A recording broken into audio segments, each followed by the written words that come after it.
Hey guys, I'm Sync. And I'm Echo. And we are back for another top games of the year list for 2019. It is currently December, middle of December, so technically the year's not over yet, and there's some games I'm hoping to beat by the end of the year, but this is all going off from where we are right now. So I did a little quick count, and I beat 21 games this year.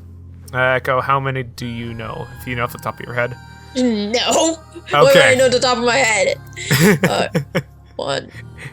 12. I think. I could have counted wrong. 12. 12. All right. And oh wait, 7. There's one 7. 13. There was one that I missed because it said completed instead of beat. Right. Okay. Because I'm like, yeah, I beat 12 games. Wait, 7, 13. Like, wait, what? And I looking at my list, I realized, well, there were several games I really liked this year. And as it got closer to the top 10, to the top 5, it got harder and harder to pick. But so for this year, we're gonna just combine the two categories. We used to do games that came out in 2019 that we beat, and older games that we beat in 2019. This year we're just gonna combine them. Since Echo completed 7, and I just didn't separate the categories this year when I was making my list. I recounted. It's 14 actually. 14. Okay, 14 games. So we're just going with one category, and we're still going to be doing the disappointing games, any surprising games, games that you started that didn't end up finishing, any honorable mentions, and the rest of the good stuff. So with that, let's list off our top 10 games of the year. Oh boy, that's terrible. I didn't make a list. Everything's gonna be off the top of my head, and I'm gonna spend like 2 minutes thinking. It's all right. I'll give you some time to think, and I'll start this off with Pokemon Black 2. I beat this back in. I should really just not do this off the top of my head. September-ish. It was one of the games I started quite a while ago, but then ended up dropping last year due to other games coming out, and going back and playing Black 2 and finishing it makes me really appreciate just the villains and having villains in Pokemon games. I won't go into details because I'll probably talk about it later, but Pokemon Sword didn't quite make the list this year, mostly due to the fact that there wasn't like a villain team always present as one of the reasons why it's not high on the list. But as far as Pokemon Black 2 goes, the rival, I forget his name. Q or something like Q, that? yeah. He's always talking about his sister's Purloin that got snatched by Team Plasma. All those, was it 2 years ago? It takes place after Black and White. I 1 year. fucking don't know. No, it's like 3 because you got Charon and Bianca as like They're having not rivals. jobs. So having like roles in the Pokemon community at that point. So I mean, it's been a couple years. It's not like it's not immediately after. So yes. Right. Overall, like some of just the standout stuff that I loved about Black 2 was having unique gym themes in terms of music. And that is I want that to come back. I loved Roxy's gym, where you take down trainers in her gym and the music changes because you're removing instruments from the song. Elsa's, catwalk fighting it, and it changes while you're playing. You get to the top to fight the gym leader, and it's a different theme. Just a lot of that kind of stuff. And plus the bigger decks in Black 2, and it not being as linear as Black and White was. And it's just a lot of improvements off of what I thought Black and White were good games, and Black 2, White 2, I feel improved on that even more so. So I think that kind of covers my thoughts on Black 2. I just remember having a lot of fun with it again, so. So because I only played 14 games, it's really hard to just whatever, but most of it's already on the list, so whatever. My number 10 is Kingdom Hearts 3. Okay, yes, I want to hear about this and your thoughts on this, because this is a long-awaited sequel to a lot of games that are in the series. It is a long-awaited sequel to the second game. The other games were created because the director wasn't working on the game and wasn't working on a different game, so they couldn't make the sequel. Right. So we need to fill time, make more games inserted between other Kingdom Hearts games. So it's at the bottom because Kingdom Hearts has a really convoluted story now because of that reason. Because they made so many spin-off games and they kept trying to add lore, it became very convoluted, in which the story is now meh. I also stopped liking Sora. I played Kingdom Hearts 3 for Xion.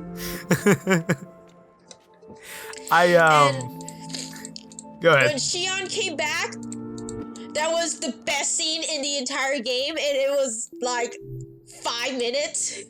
Yeah. Or whatever. Like, that was the best scene. And that was all I cared about in this game. Everything else, I was like, I don't care. I am vaguely aware of what happens in 3, and I'm aware of the plots of some of the other games. And it's kind of disappointing just as someone who's not played any Kingdom Hearts games, and knowing Xion, that she only shows up for like 5 minutes. Like, I'm a little disappointed. No, a lot of the other characters besides Sora gets very little screen time.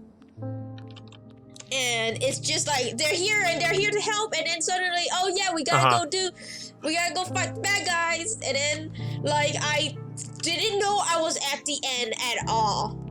Really? When I got to the end, I thought there was, like, 2 more worlds or something. But no, it was just the end, and then when it ended, I was like, oh. Oh. What did you think of the worlds? I hate Frozen. After I finished the Frozen world, I had to stop playing Kingdom Hearts 3 because I was so mad. Is there anything specific that made you mad, or just because, like... Olaf! Yeah. Olaf pissed me off so fucking much. And there was a mini game, specifically after that mini game, I was done with the world. That was very early long, actually. That was maybe like kind of toward the halfway mark, but like just before the halfway mark of the world. And I was like, I hate this so much. There's only one thing I like from the Frozen world. One thing. What? And what's that? Do you know the like ice monster that Elsa made? Yeah. He joins your team. That was the only thing I liked from that game. Once he joined this team, I was like, this is the best teammate ever. Like, screw everyone else. This is the best teammate ever. I want to keep him and give him a name and give him name. all it's the like cold marshmallow. Yeah, like give him all the cold candies. And I was like, oh, that was the best part of the game. That was the best part of the world. Everything else like was bad, and it didn't fit. As someone who is watching on the outside of the series, a lot of the time it struck me as like some of the 3D Disney movies. It it felt like Sora and Goofy and Donald just kind of inserted into scenes that looked like they would be in the movie, especially in Frozen.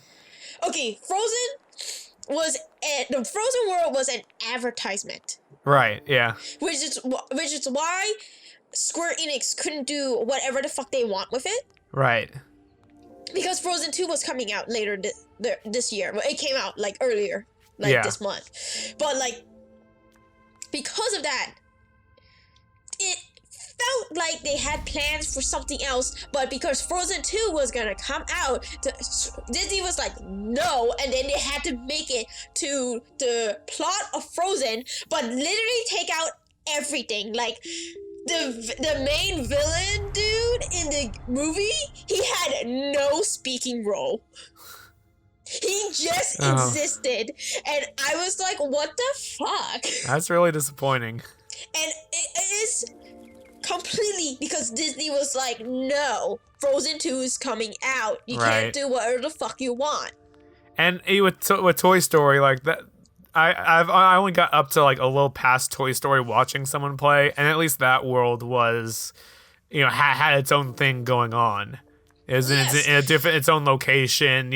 I thought Buzz was kind of being, a whiny little snub, bitch. But like, yeah, right. So he was. No, yeah, he was. I'm like, Buzz, come on. I didn't know what was going on with Buzz. Oh, Buzzkill. Well, yeah, like, Buzz Lightyear, more like Buzzkill. Wait, we already passed character development in the story. What's going on? Yeah, right. I have no idea. So I didn't get anywhere past that, but I'm also aware that a lot of the villains kind of pop in, say some things. Zora believes in himself, and they disappear. Yeah, something like that.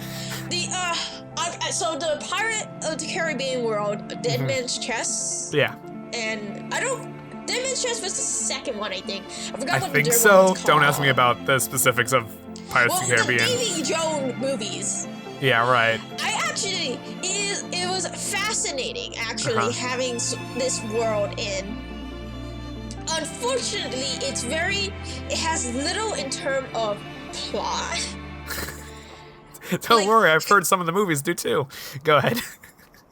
Like, Sora wasn't there for anything except the fight with Davy Jones. That's an odd choice.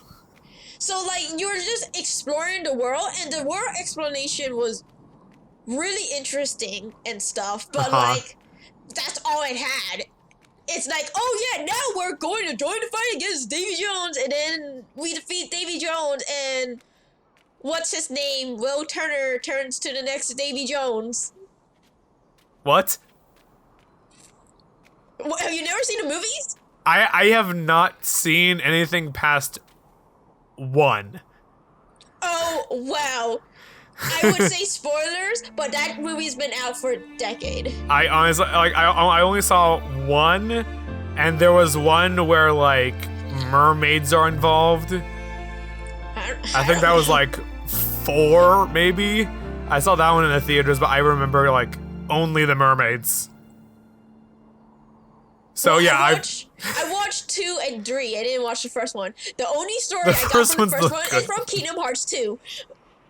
Yeah, the first one's the good one. I haven't seen any other ones, but one of these days I will. So I don't mind any spoilers, but that kind of comes out of the blue for me. Yes. But a lot of the world, I believe, they didn't use the plot of the movie. Sure, and it makes sense. I actually prefer it that way when they have their own story. Yeah, so it's kind of like a post-movie thing. Sure. Which was cool because in previous games it was like, oh, follow the plot of the movie and maybe there'll be like something extra. Yeah. Depending on whatever.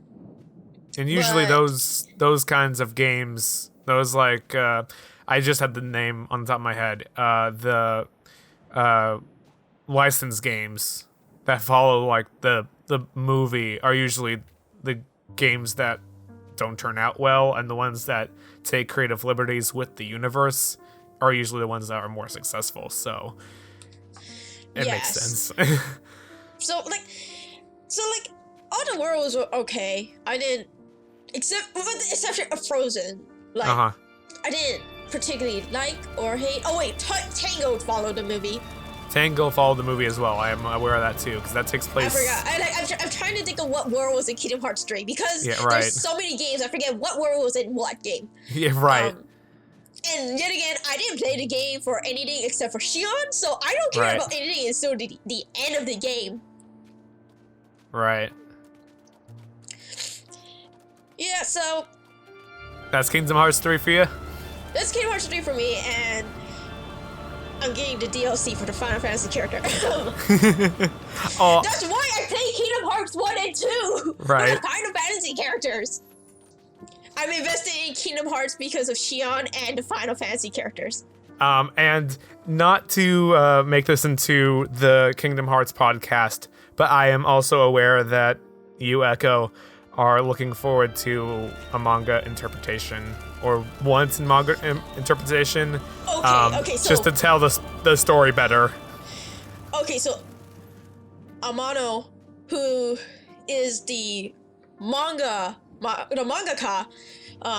for Kingdom Hearts, they have always done the story of Kingdom Hearts, or they have always done the plot or whatever, the like storytelling more justice than the game. So, I think they make a couple volumes to Birth by Sleep, and then they stopped doing manga for Kingdom Hearts. And then, but like for Kingdom Hearts 3, they started doing the manga again, and I'm super excited about that because the manga of Kingdom Hearts has always been 10 times better than the games. Yeah. Although the Kingdom Hearts 358/2 Days, its plot was really good compared to like the others. And it is your favorite game. It is my favorite game, and I learned, this is a second hand telling. I didn't actually look into this, but like the story was like also like the mangaka worked on it as well, so that explains why it was so different than the other games, because the other games didn't have that person. Right. All right. So we can move on to number 9, and I need to let my cat out. Okay, sounds good. All right, I'm back. Well, actually, that kind of works as a segue. Because speaking of cats, another game I beat this year, and my number 9 is Gato Roboto. Oh yeah, that game. It is a kind of tongue-in-cheek Metroidvania where you are a cat whose human owner gets himself stuck and crash lands on a planet, and so you go around on this planet and in a mech suit, collecting upgrades and weapons in order to try to get off the planet. And it's a fun game. It's a fun Metroidvania, tongue-in-cheek, very witty dialogue. It got chuckles out of me consistently throughout the game. And there's an element that is similar that Gato Roboto has to Downwell, where you can select different palettes in the game, because Gato Roboto is in black and white. You can get like color capsules or cartridges. I forget what they're called, but you can use those and in your menu switch out how the game looks. So you can get anything from sepia tone to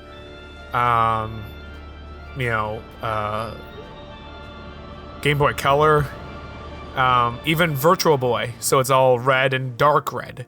Not pleasing on the eyes at all, but it's an option. So, and just like little hidden collectibles. So it's a fun game with witty dialogue, and some of the bosses are a little bit difficult, but it's really dives into that pattern learning and building a strategy around that. And I kind of dig that. It's not a long game, but it's a fun one. And I think that's what counts. I really like the cat. And there's a sassy computer that doesn't like take, that sees humans as dumb and slow, which when compared to a computer, we are. So it's just really funny, and I had a good time with it. So that's my number 9. How about you, Echo? What's your number 9? I believe I started this last year, but I finished it this year. But Ace Attorney: Spirit of Justice. Mm-hmm. I want to say it's number 9 because I like it, but it's not like I didn't like it as much as the other games. You didn't like it as much as the original trilogy. Okay, the original trilogy is just overall favorite, so yeah, it's not right. like it's like, oh yeah, I gotta like this game over the trilogy, but like it has its quirks, or it has its quirks. Yeah, quirks. Yeah. And it has its moments, and I was glad to see Maya again. Yes, I was glad to see Maya again as well. Did you play the DLC chapter? I did not play the DLC. I never got the DLC. If you do play it, you get her. Okay, I know. My brother has told me. All right, cool. I want to play it, but I just haven't spent money on it. Gotcha. All right. For the record, for those listening at home, the DLC case is you have Mai as a partner again for that case as a one-off case, and you have a lot of the original trilogy people coming back. Unfortunately, Gumshoe is not. Edgeworth as well. Yeah, you have Edgeworth in there. Unfortunately, my boy Gumshoe is not showing up. He's probably off. Larry's here. Yeah, but Larry's here. Sorry, it's Laurice now. I don't give a fuck about his name. I know you just don't. Go jump off a bridge. But yeah, he's Gumshoe's probably off with Maggie Bird somewhere, living their best lives together. Okay, so here's my headcanon. Gumshoe hit the lottery, hit the big time jackpot, and got like $5 bazillion, and now he's off treating Maggie and himself to a life of luxury, which he deserves. I would like to think that too. That would be a happy ending. Because he's always poor, and that's so unfortunate, because fucking Edgeworth or whatever prosecutors on the case keep cutting his salary, and at some point he does not make enough money to live. I don't understand how he still has an apartment. I mean, we're all in agreement on this. Gumshoe deserves the best. As far as the game goes, I'm glad it focuses on Apollo Justice more. I wouldn't say it focused more on Apollo. I say it focused the same amount as Dual Destiny. And that's a fair point. What I was gonna say is that you have him in this first game, and the ending, which I will not spoil, kind of gives his not gives his character a rap, but gives his character, a future of doing something apart from Phoenix. And so I consider that kind of the end of his trilogy. And personally, it's kind of a shame that he wasn't the focus in Dual Destinies as well. Now I'm just hoping I want Athena Sykes trilogy now, where it focuses just on Athena and probably Wright as well. Phoenix Wright is inevitable. He is Thanos. You're not going to have an Ace Attorney game and not have Phoenix in it now. Is not always there. Now, okay, I'm not saying you should draw this because we are done with Ace Attorney. But now I just have the mental image of a Thanos-looking Phoenix Wright, and it's not It's not making me happy. Like, you take Thanos' face and merge that with Phoenix Wright. And so when I said Phoenix Wright is inevitable, he's like Thanos. That's the thing that popped into my head, and that's not making me a happy camper. But no, I would agree with you. Less Phoenix, more focus on the newer characters. Spirit of Justice does have some quirks, but I think it has more good moments more frequently than Dual Destinies had. I don't hate Dual Destinies. I just think it's kind of the weaker of the most recent games. I think I like Dual Destiny more than Spirit of Justice because there was less of a focus on Phoenix. Oh, I'm not remembering this correctly, but I think I like the overarching story for Dual Destiny, except I don't like the ending, which is unfortunate. Okay, yes, we are both in agreement on that. We were both in agreement on that. I was gonna my smart comment was gonna be even though Maya's in Spirit of Justice. Yes, Maya is in Spirit of Justice, but she's not Francisca. She's not. You're right. She's not. Now, again, fan hope. What if Francisca shows up in the next game? Okay, so me and my brother had talked about this, or maybe it was with you. I forget who I talk about with. Probably both. Because I talk with both.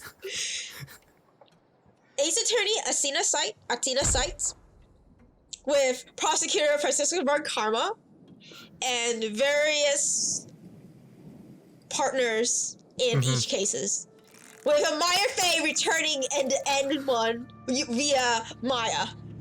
Featuring Dante from the Devil May Cry series. Yes, featuring Dante from the Devil May Cry series. I agree. That sounds like the ace in the hole for you. Is like if a game came out like that had that would be an instant buy and an instant favorite. An instant buy, instant favorite, and maybe buy it like 10 more times so Capcom to skill the Capcom thing. No, I won't buy it like 10 times for me. I'll just give it to my cousins and you guys. Be like, here, I know you never play Ace Attorney, but have it anyway. Don't pay me back. I bought it explicitly to support Capcom. All right. Let's move on to number 8, and that for me that is. Child of Light. I played this on the Switch early in the year. This was January or February, so it's been a while since I played. But you play as a girl separated from her father in this kind of like dream world. And you get like different upgrades. Eventually you can fly. And it's kind of like this fairy tale, like scrapbook kind of, not scrapbook, but like what you would see in a fairy tale book. And it's really a beautiful game, and the soundtrack's amazing. I love it. And it kind of plays out as this turn-based, but like timing-based. Like you have to wait for your turn, and you can influence how fastly you recover your turn, or you can hinder your opponent's time to be able to attack again. It's one of those. I don't remember exactly what that kind is called, but it's like a timed turn-based kind of game, and a lot of unique characters. The girl speaks in rhyme, and it's just a fantastic looking game. I don't remember how I reacted to the ending, but it was a very, very nice. I remember being very pleased with how it ended and how it wrapped up. And it takes a little bit of strategy to take on some of those later fights, but it is I thought it was a fun time and a good game. I definitely recommend listening to the soundtrack. The soundtrack is beautiful. I still need to play it. Yes, That's yeah. my comment. I still need to play it. I highly recommend it. I'll play it like 10 years from now because I'm not gonna remember it. Or play for the channel. Who knows? All right. How about your number 8, Echo? Wait, 1, 2, 3. Okay, my number 8 is Drakengard 3. Okay.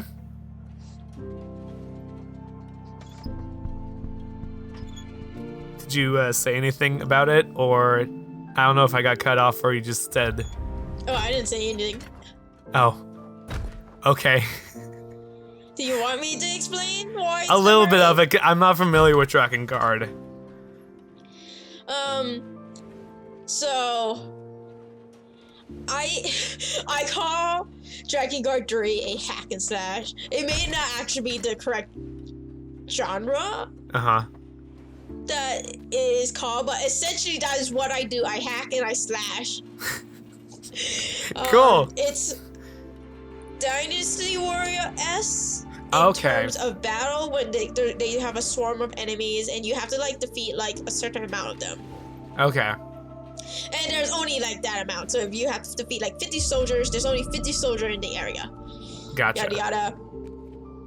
The game was extremely buggy. Uh-oh. And it lagged so much. And so I'm not sure if I just did it wrong, but sometime as I get stronger equipment and as I progress, it still takes like 50 hits to kill an enemy.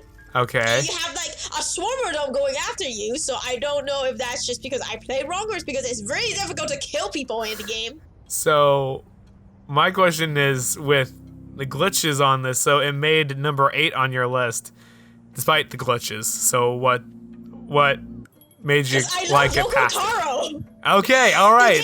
The game is convoluted as fuck, and it has Yoko Taro's fucking touches, and I like Zero, the main character.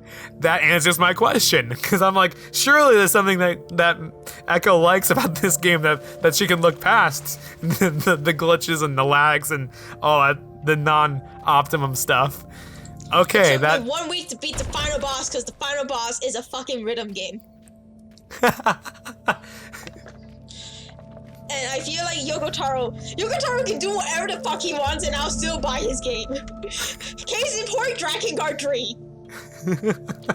Well, okay, that answers my question. Cool. All right. Is there anything else about the game? Well, it has Yoko Taro's fucking touches. It has Yoko Taro's touches, so whatever you think is correct, it's not fucking correct. There's like a whole bunch more stuff to it, and there's DLC that I saw in a analysis video of the Drakengard Nier series and its connection. And the DLC, although it's very still buggy and stuff, it seems actually really interesting because it dives more into the sisters, which you don't really get in the main story. You just follow Zero. Okay. And on her quest to kill her sisters. All right. Yes. But I like Zero. I like Drakengard 3, but it's not like top favorite. Top favorite. It was just a favorite. It was a favorite. Cool. So my number 7 is Link's Awakening. Yeah, that came. I missed that. Yeah, and this works double duty because I am bundling Link's Awakening DX and the Switch Link's Awakening that came out this year. I beat both games this year. I beat Link's Awakening DX early in the year, February or March. And then when Link's Awakening came out, on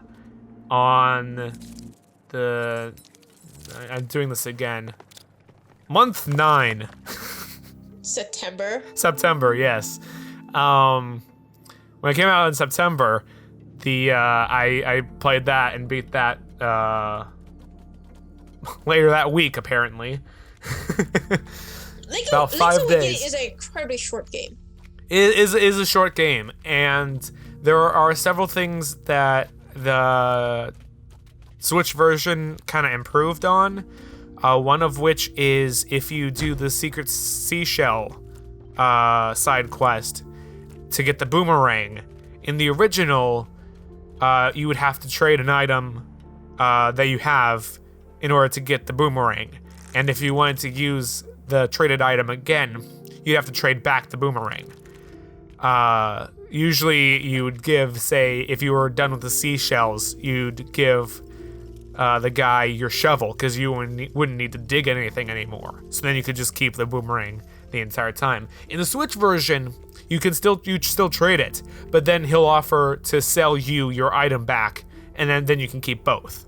And I thought that was a good improvement. I like the mapping of the buttons to like items. Like you don't have to put on the power bracelet to lift things anymore, and you don't have to equip the Pegasus boots to run fast. That was the next point I was going to bring up. That was also optimized, that the fact you have sword and shield always equipped, and you get 2 additional slots to change however you want. I will admit that yes, like having just 2 on the Game Boy was a bit restrictive, and you were always kind of switching. I mean, okay, the Game Boy wasn't the hardware and the way, like how many buttons it had was not good to do this stuff. I don't have an L and R to use to have that mechanic, yeah. To map the Pegasus boots or whatever. But utilizing the improvement from the Game Boy to the Switch, I think was really smart. I know, I absolutely agree. And there is an element that sticks in the back of my mind, is that the Game Boy version has some sort of charm that I feel like is not lost in the remake, because I think both are real nice. The one absence that I missed in the remake was the photographer bunny, or the person taking photos. In Link's Awakening DX, you had a whole bunch of different photos that you could collect throughout your adventure, and I would have liked to see that in the remake, to see Toy Link at different angles. You still had elements of that. You could still do all of the Marin, Easter eggs, jumping down the well and she'd land on top of you, but having that picture to look through and having the goofy art style was kind of fun in the original. But nevertheless, I enjoyed both games. I enjoy both games too, but because I forgot to put it on the list as I was going through my top 10, it's not. I can't shift my top 10. But Link Awakening is actually up there. I just didn't put it on my list when I was going through the games that I played this year. Yeah, we'll make that a super honorable nomination. Yeah, Link's Awakening is really good. I love the Game Boy version, and playing the Switch version was real nice too, and I love it. Although there was I had some problem with the final boss. In terms of dodging, I was able to dodge. I didn't have that much trouble on the Game Boy version, but on the Switch version, for whatever reason, I just had a hard time dodging. For whatever reason, I don't know why. I just did. One of the things I do like about Link's Awakening was that both times I would get stuck in different places. I'd be like, how do I do this again? And I'd miss past something, and both times I had to stop and go, okay, I need help. What, look into a guide, where is this thing again? And go, oh, that's right. I know this. I just blanked out. And so both versions, I mean, at least playing the remake, it felt new, though I will admit the just traveling on the overworld felt different. Not having the screen, the single screen areas. Yeah, because I have a lot of the Link's Awakening map memorized, just traveling around it so much in the Game Boy Color version. But I found myself getting lost a bit more frequently in the remake because I didn't have that, just panel of squares that I knew, okay, this tile leads into this one and I can do this way. And so it got a little used to, but it was a little jarring at first to go, when I'd get lost and go, okay, wait, I could. I've been feeling that I could totally do this if this was the 2D version, if this was the GB, this is the Game Boy version. But overall, no, yeah, I really liked Link's Awakening. It was a good game, and the soundtrack was also. I did like the toy box, almost kid style, and I'll get into this aspect on another game. But they did the toy aesthetic and the toy-ish soundtrack very well. Oh yeah, I really like the soundtrack to Link's Awakening remake.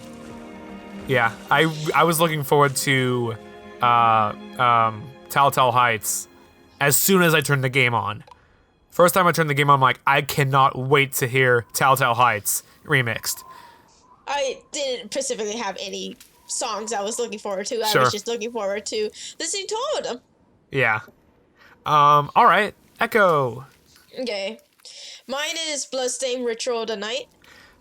That's a good one. That is a good one. I will say that's my number 3. It's not my number 3.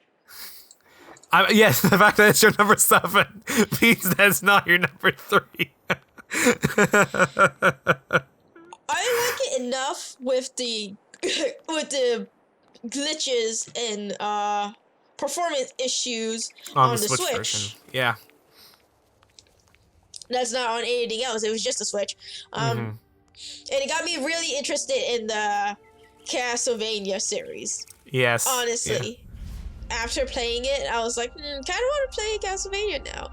And I never had any interest of playing Castlevania, and I've never really played any of that type of games, but I found that I really actually do play. I like to play those type of games. I'm glad that you really liked Bloodstained and that you've been introduced to Castlevania and Metroid as well.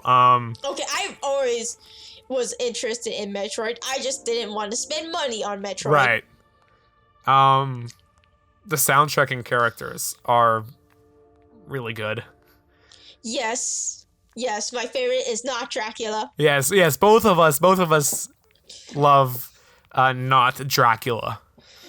Dracul. I forgot his first name. I forget his name, like, yeah. Oh. It was like some name that I've never seen and I can't remember. But yeah. Dracul. OD. That's what his friends call him. I think it's an OD, yeah. Not Dracula is my favorite.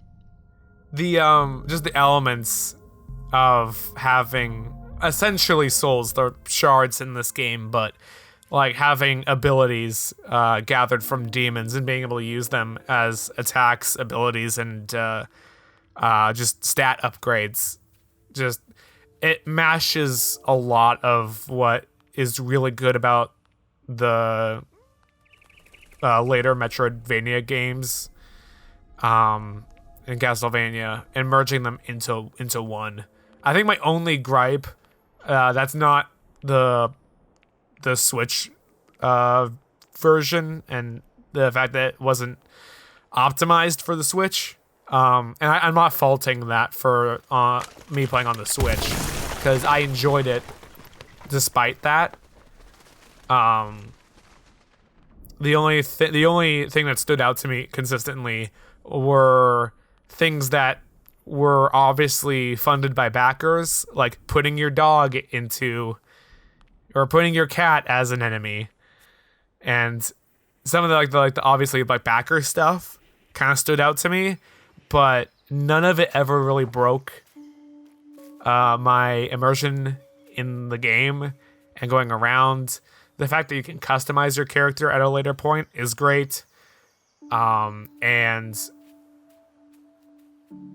the characters are super memorable, and I loved doing side quests for all of them. And the fact that there's a lady who gives you tasks to kill a certain amount of demons, the majority of them, and this is just going, I haven't done any research on this, but the majority of the names of the people you get revenge for are Castlevania names. Like, you got Simon, you got Richter, there's Jason. I think Jason's at Belmont. Maria. There's a whole bunch of Castlevania names thrown into there, and I find that as like, oh, cheeky reference to Castlevania and those characters. There was obviously a lot of love and effort put into this, and the fact that immediately the Bloodstained team immediately went to work on trying to fix the Switch port is commendable. I don't remember the Switch port like actually getting updates. I think both of us finished it before it got any major updates. I know I got an update that helped early on, but I don't think we got any like the big improvements to that game. But I don't remember. I don't remember even getting an update. Mm-hmm. But I think I also started it a bit later. Right. So it could have been like when I got the game, and then it's like downloading, and then it was like update. I might have just gotten the update from like the get-go. I would definitely recommend, if people want to play it, definitely buying on PC or PS4. Both of those just like, I just love the portability of the Switch. I'm like, the majority of the games I played this year were all on Switch. So I'm just a fiend for having portable games. So I just decided to take that hit with the graphic quality on Bloodstained. And I honestly, I noticed it, but I didn't mind it because it was a good game. All right, number six. For me, that is Blaster Master Zero. I beat this a while ago. I think this was April-ish. It is spiritual successor, sequel. I don't know the exact term for it, but it's a sequel to the Blaster Master series that debuted on the NES. You're in a tank called Sophia. It's a car tank-ish, I don't know those games. It's another kind of Metroidvania kind of game. You get upgrades that lets you explore more of the world. You fight monsters. There's also a 2D section where you hop out of your car and go into a cave to fight some monsters. A lot of the time, that's where the bosses are. And to get upgrades or to progress in the story. And the bosses are really good. The soundtrack is nice. And there's the pixel art kind of aesthetic to it that I have a weakness for. The final level is a bit challenging, and I'm kind of disappointed that I didn't go back to get the true ending.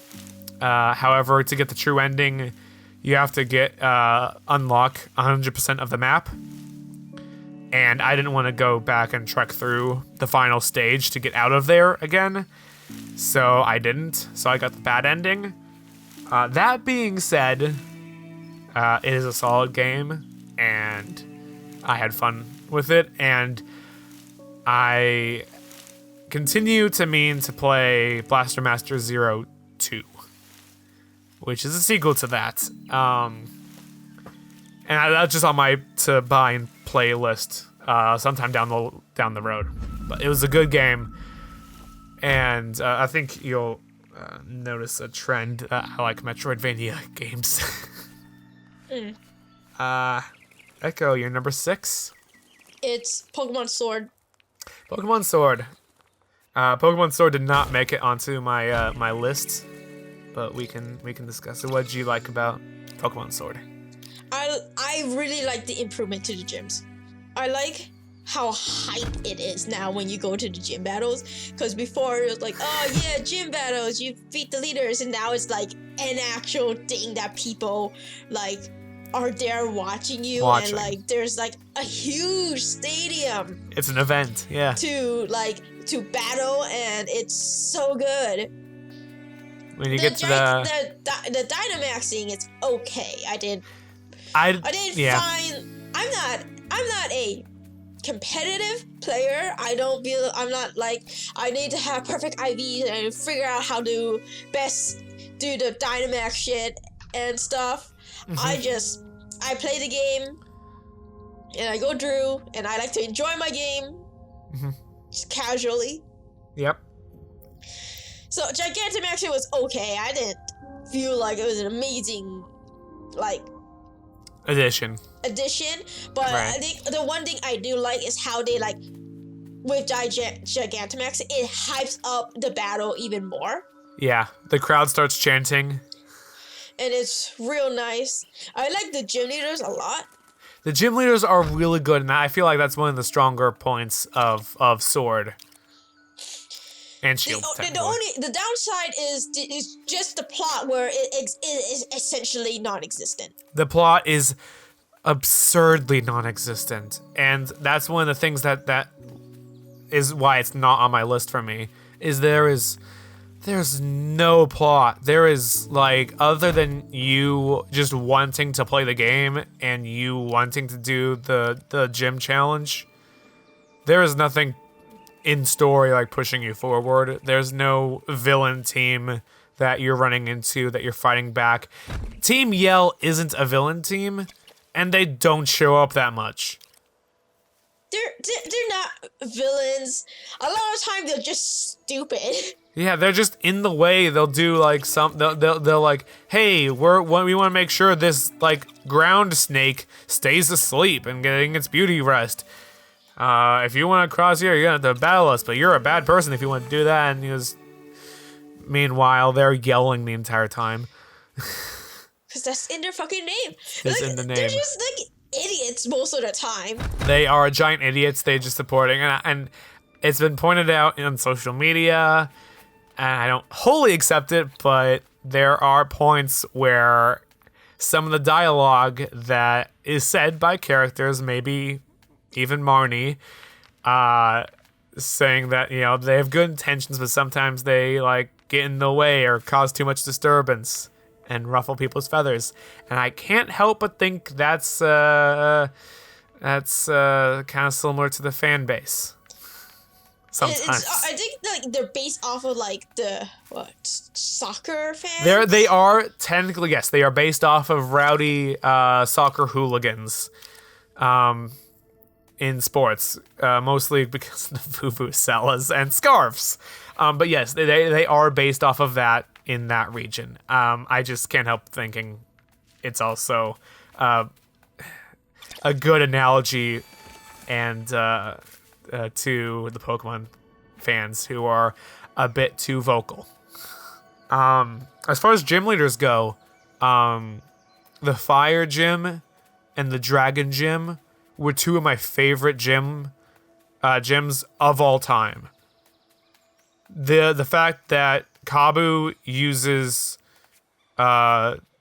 Will-O-Wisp as a default to try to weaken any physical attacks against his Pokemon, his Fire-type Pokemon, which at that point, personally for me, I had a mostly physical team, and 4 of the 6 Pokemon I had were weak to ground, 2 of which were 2 times weak to ground.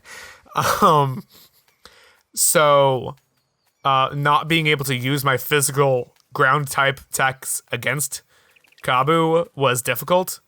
And the fact that he had status focus on his team challenged me, and I liked that. And as far as the Dragon Gym Leader goes, his prelude to facing him at the stadium, all of his the gym trainers that you face all use weather conditions to boost their Pokemon, and he does the same thing. And so there's an extra element that is on those 2 gym leaders having weather conditions and having status conditions that make those gym leaders that much stronger and feel like there's a lot more strategy that was put into their gyms than many other Pokemon gyms. And for those two reasons, like, they are my two favorite gym leaders, possibly of all time. I mean, that's cool and all, but I actually really don't care about those. I absolutely do not care. It's fair. I just like, I noticed it. I'm like, that's kind of a nice touch. I noticed it too, but I still didn't care. I'm like, okay, Pokemon battles, right? And I enjoy the fairy type gym a lot. The fairy type gym was fun. It was fun. Especially like the quizzes. The quizzes they give you, like mostly with Opal. Yes, Opal is so funny. Opal I love that lady. Best. Like the fact that she gives trivia questions during the gym challenge, during the facing her. And one of the questions was like, how old am I?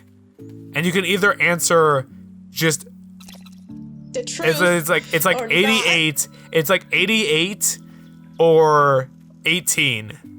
If you answer 88, she'll correct you and say she's like 86 or something, and give you. You can't say 88. She's like, well, it's true, but you could be more sensitive. Right, and you say if you say 18. Stats. Yeah, if you say 18, she goes, oh, what, you know. That's so nice of you, flatterer, and give you a stat boost. I love that. It's so funny. Okay, so when I did that, I actually restarted the gym the battle with her because I wanted to see what happened if I said like the other option. I was like, do you want me to say 16 or the truth? Because everything else has been like the truth. Right. So when I got my stat lowered because of that, I was like, wait. What happens if you say 16? I remember seeing that option. I go, okay, I know. I have a feeling they're going to do what I think they're going to do, and I'm going to go with 16. And I go, yes, they did it, and that's funny. Okay, so I thought that was the case, but I still was, like, confused, because everything else has literally been the truth. Yes. I know we in person we've talked about BD, Bidet. I want to punch his fucking face in. He is a jerk. But you can, by the end, you see some character growth. Okay, so the thing is that you see some character growth, but you don't really see him going through it. Because before, because he was like, he's angry, he's whatever, he's a bitch, and then like Opal gets him, and put him through like boot camp, and then he's literally like, boot camp. Boot camp, and then suddenly he's like less of an asshole. He's like, I've been through shit, and I was like, I don't care. You get a better window into the world by doing the small post game and getting the rare league cards from everyone. And BD goes through Opal boot camp. And I just love that image. I love Opal putting him through boot camp, but I still don't care about BD. I don't care that much about BD, but from like a character growth aspect, I'm glad that you know, if I was thinking in universe, like, I'm glad that he's maturing and not being a fucking like 1%er, just like, dear God, it's just so bad. Pokemon, as a character growth, I'm like, okay, cool, but as a term of someone viewing into this game, I'm like, I don't care because I didn't see it. This character growth means nothing to me because I didn't see it. Speaking of characters, Marnie is one of my favorites, and Hop is a close second. Piers. Yeah. Piers is my favorite gym leader. Piers is so good. It's like, I don't want to be a gym leader. I just want to be. The post game is why Pokemon Sword is actually very high up on the list. I love the post game. I wish it was longer. Good. I wish it was longer. I wish it was longer, but I love the post game so much in comparison to like the rest of the game. Yeah. Yeah. And for those people who are saying that Hop is a super forgettable rival, and he's one of the worst rivals, they obviously have not played Pokemon X and Y. I cannot remember a single one of your friend rivals other than big dude who likes Pokemon moves and likes dancing, nerd, and girl. Oh, sorry, and memories. And then what? And memories. Oh. Is let's make memories together. So it's dance, nerd, and Kodak. That's what I called her. Kodak memories. Okay. You know, I'm gonna hold you off there because I actually like those rivals more than the green and silver. That you know what? It's fair. It's fair. I just the fact that I don't remember them. Okay, so when I was going through Pokemon Sword, I was like, there hasn't been like an asshole rival in a while. And then I saw Beatty, and I met Beatty, and I was like, never mind, take it back. Take it back. No, I want, like, again, I kind of want... Blue was a jerk. Beatty is an asshole. Okay, so yes, so Blue was a jerk, but at the same time, I still have no patience for that. I'm like, either get it fucking over with or get out of my face. I don't care. Yeah.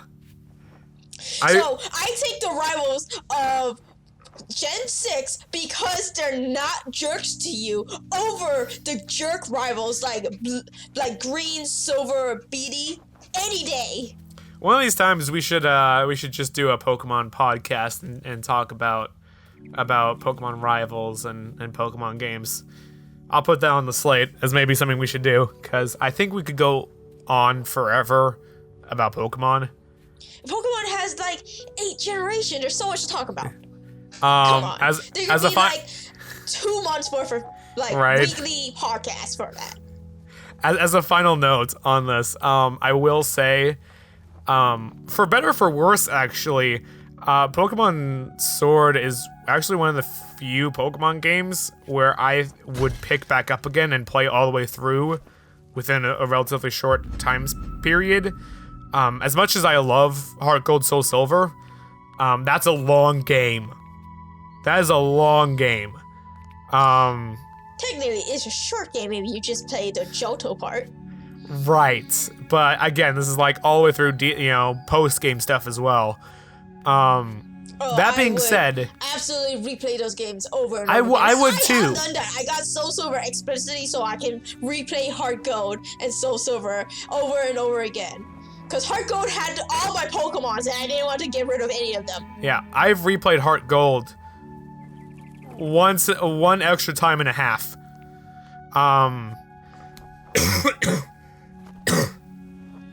But I bring this up because I actually started up a Pokemon Nuzlocke for Sword.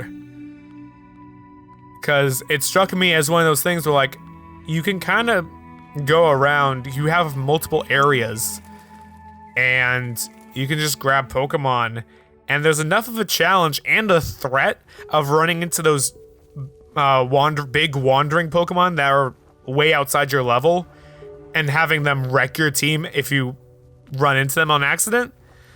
There's enough there that I think that I would enjoy doing a Nuzlocke because I find it being a relatively short Pokemon game.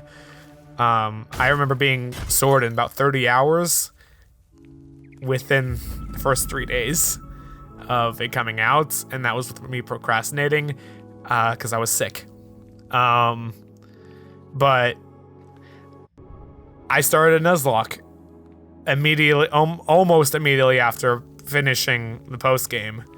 So I don't know if that falls on good or bad, but it is, and I think I will have fun with it playing in the background if I don't have anything else to play. So there's that. All right, time for the top 5. We're on top 5 now. For me, it was Iconoclasts is my number 5. I played this. This came out a year or two ago. But I had gotten the limited run physical copy of Iconoclasts. It was probably 3 years ago, actually. Anyway, I played that on Switch, and that's a good, again, a solid 2D action platformer adventure game. It's kind of hard to pin down, at least off the top of my head. But playing that girl in a world where this magic, this energy, this life force, where the planet gets its energy is it's ivory, and there's an elite cast that can do magic with the ivory. Your father was captured and killed by the higher ups for being an unlicensed mechanic. You're a mechanic living in your father's home, and things lead to another, and you start taking on the world essentially, just to find your older brother.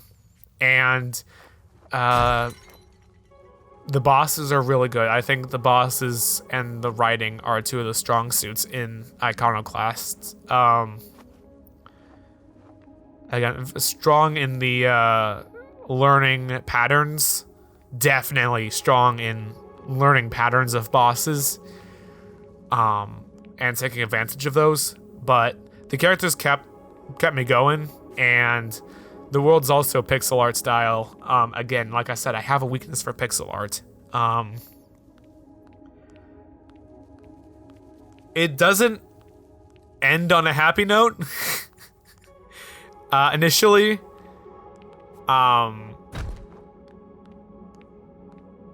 right before the end, it does not leave on a happy note. But the final boss, bit challenging, but if you take care of that guy, you're set.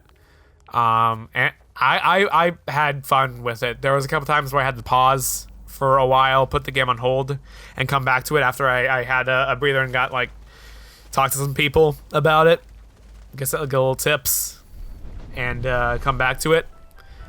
But I really liked that game, and a lot of the characters were just standouts for me. So again, it's also, I got think about it, is kind of a Metroidvania game as well, because you can get power-ups and upgrade your weapon, which is a stun gun and a giant wrench. Like a giant wrench. It's as big as you wrench. And you can use your wrench to solve puzzles, and upgrade your wrench to do other items, do other things, like riding on power lines. So, a solid game, and I'm really glad I played it. So that's my number 5. Okay. Mine is Yakuza 0. Yakuza 0. I am aware of Yakuza 0. I have not played any of the Yakuza games. Oh, you have. I played Yakuza 0 because my cousin and my brother both love it, and I was interested in it. And when I played it, I was not disappointed. There's so much to do in the game, and because I don't 100% games, I just do whatever the fuck I can as I find them.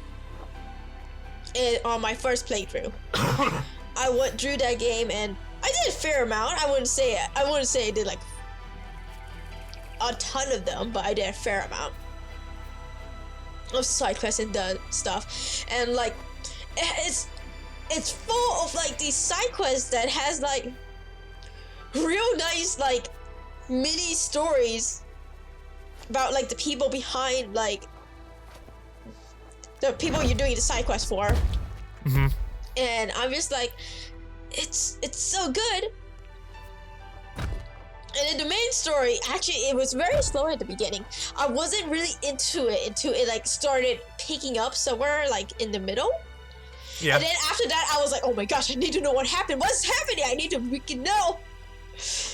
What's the gameplay like? Because I am interested in playing the Beat 'em Yakuza up. games. Beat 'em up. It's not. So you go into battle and you just pretty much pummel them. Right, and it's like third person, right? It's behind your Yes. character. Yeah. The camera is behind your character, and you know, that kind of stuff. Right. Yeah. Yeah. I do remember. I don't know if it's Zero, but there's like a side quest that you install like an animal, like a duck or something, to like run a bar or something. I may be remembering this like having details wrong, but like it's also parts are like real silly. Oh yeah, there's a lot of things in it. Fucking disco, and I can karaoke. Yeah, right. So it sounds like something I'd be interested in. So it's one of the games I want to eventually buy and get to playing, because I've heard nothing but good things about those games, especially Yakuza 0. So Yeah, well, I need to move on to the rest of the series, but Yakuza 0 was a real nice place to start, and yeah, love it Good. a lot. Nice. Let's see. Number 4. Number 4. Ah, yes. River City Girls. I won't get into this too much. I know you want to play this game, Echo.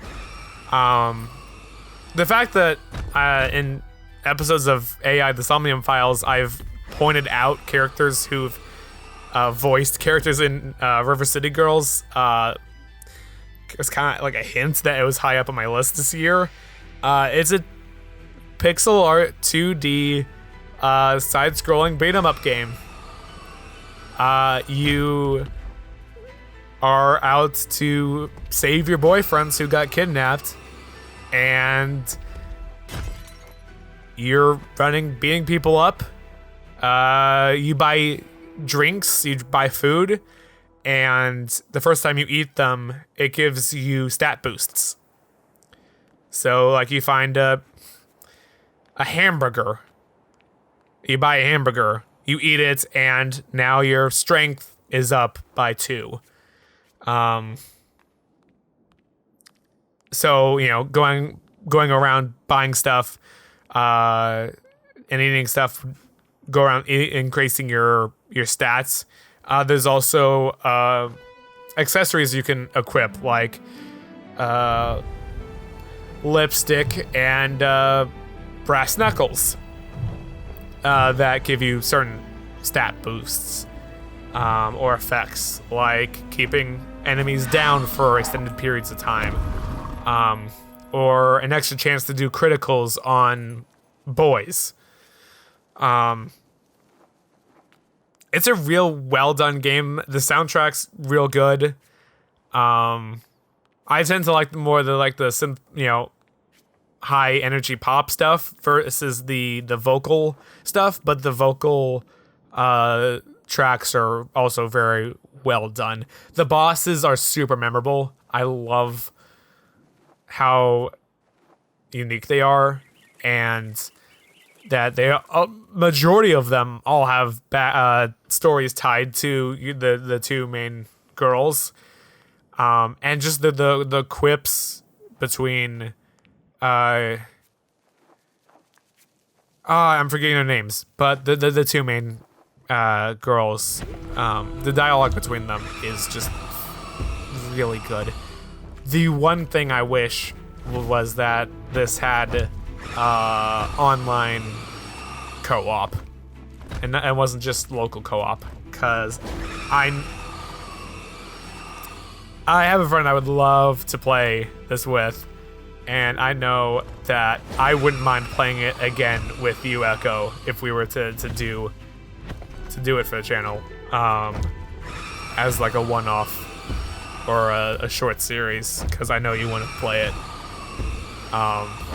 It's a lot of fun, and it's not all that long, but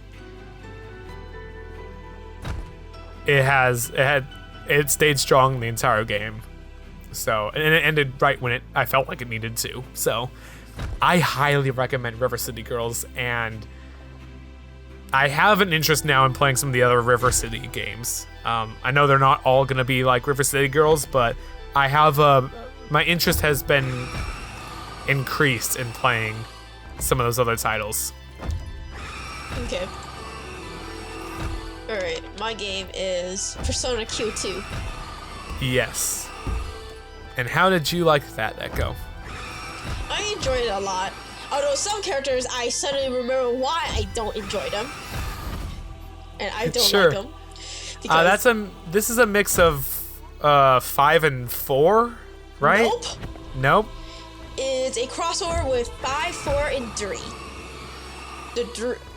Those are the games I played, and I enjoy seeing the characters interact, even though there are characters that I hate. Sure.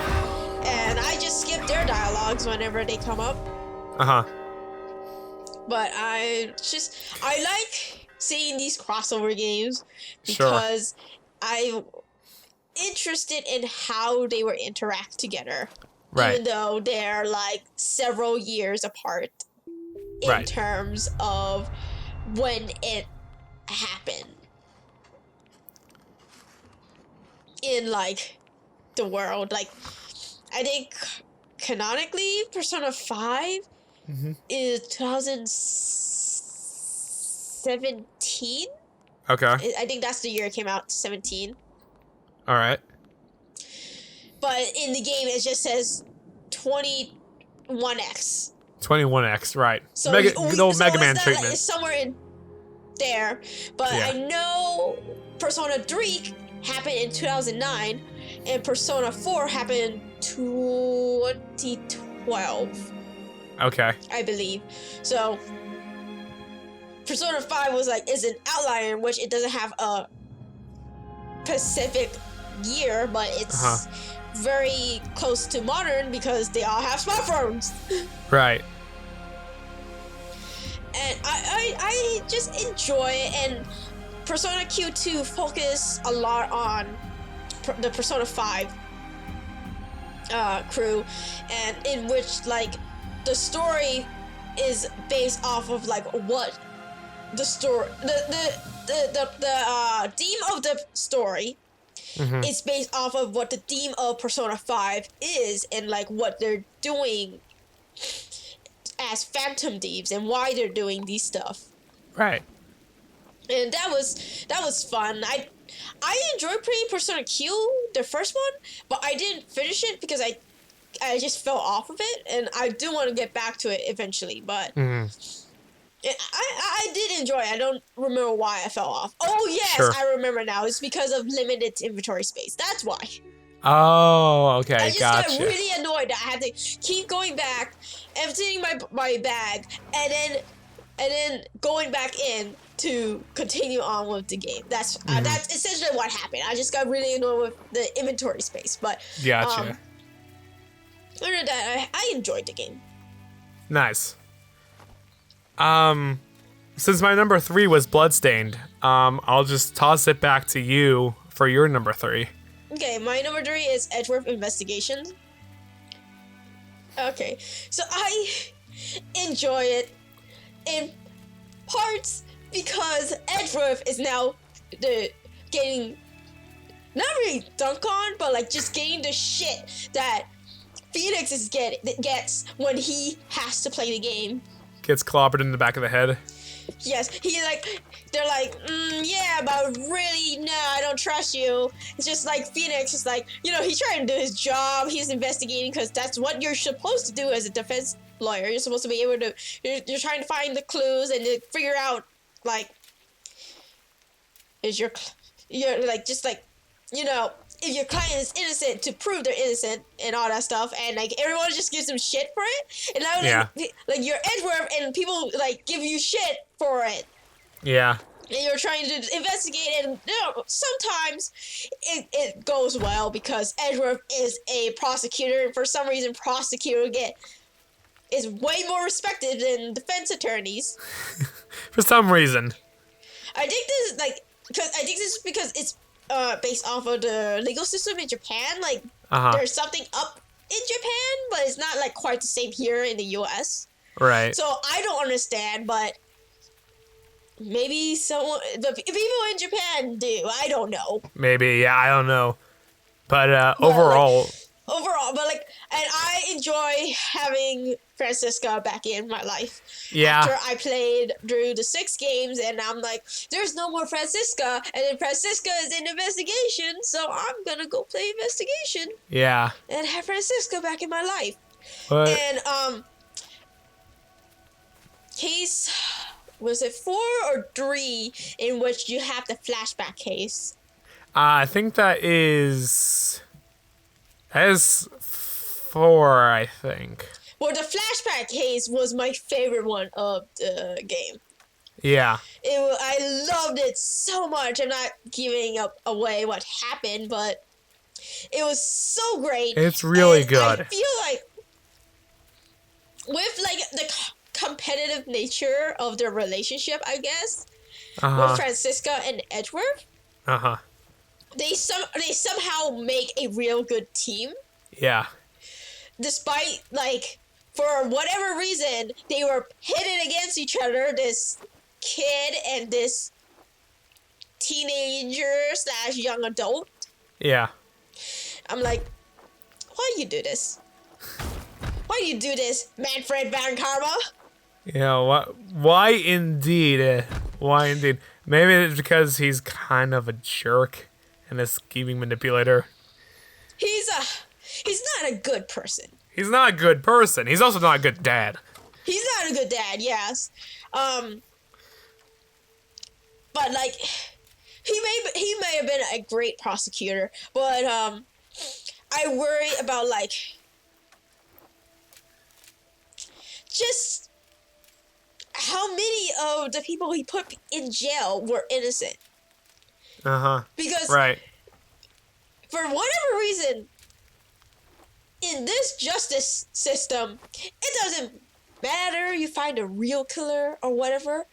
All that matters is you fucking win your court case. Right. In this court case that can literally ruin people's lives if you condemn an innocent person to jail. Like, it's a fucking competition. Right. And that's how he like taught Francisca and Edgeworth, and I'm glad they like broke away from like the Von Karma way of Manfred Von Karma and started like trying to do their own like prosecuting way. Yeah. But like it's a terrible system. I Yeah. don't want to be a part of it. That ain't justice. That's not justice. It's just a debate. It is literally debate. It's like the debate team. Except it ruins people's lives. Or it Except with actual can. consequences. There's actual consequences. But like, investigation was real fun. I enjoy it. And I really wish the second one came to the States. So yeah, about that. On my 2 games to get back to, I have the sequel. Yeah, I know. You told me. So I did start that again. It hasn't been a playing focus.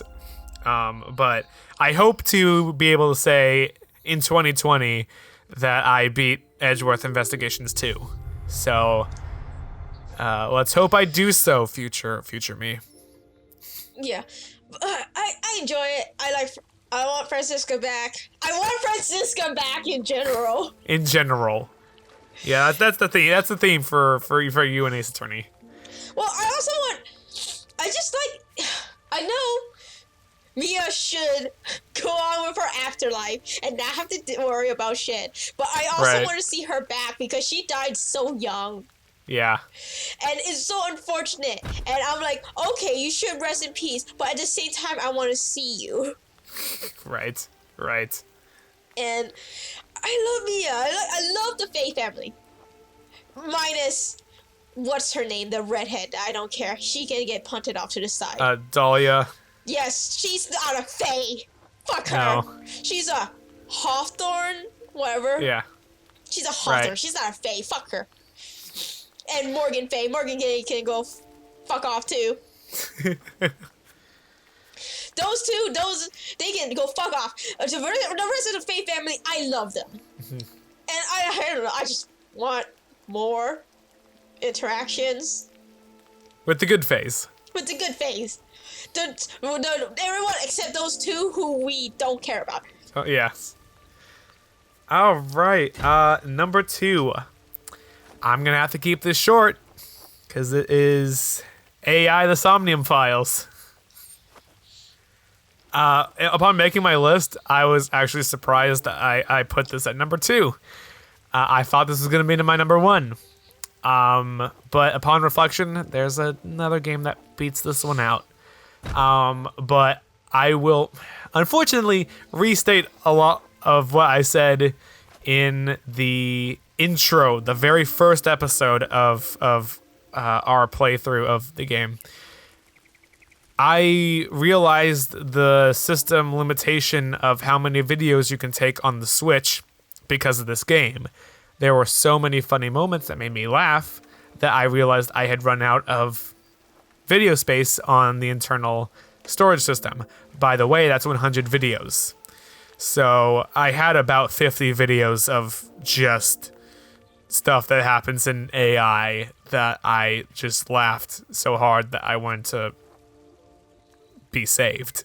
So, I mean, honestly, really strong characters, murder mystery. I mean, Danganronpa team, guys from 999 and the Nonary games. It's just so. I had a lot of fun. The one thing I didn't say to you, Echo, is that there are elements, and I probably should have led with this. There are elements that remind me of Yakuza that there are silly moments. There are just straight up funny moments that are meant to be funny for the sake of being funny, even though there's no way that this would like actually work in real life. But I had a lot of fun with this game, and I'm really glad I played it. It is one of my favorite games of this year, and I am very happy to say that this is up there among my favorite murder mystery games. Okay. So my number 2 is, not surprising, Fire Emblem Three Houses. You're absolutely right. That's not surprising. I know you've spoken to me at length about Fire Emblem Three Houses, especially recently with certain characters. But I will let you take the wheel on this. This is your number 2. I enjoy it a lot. It has more fleshed out characters than previously.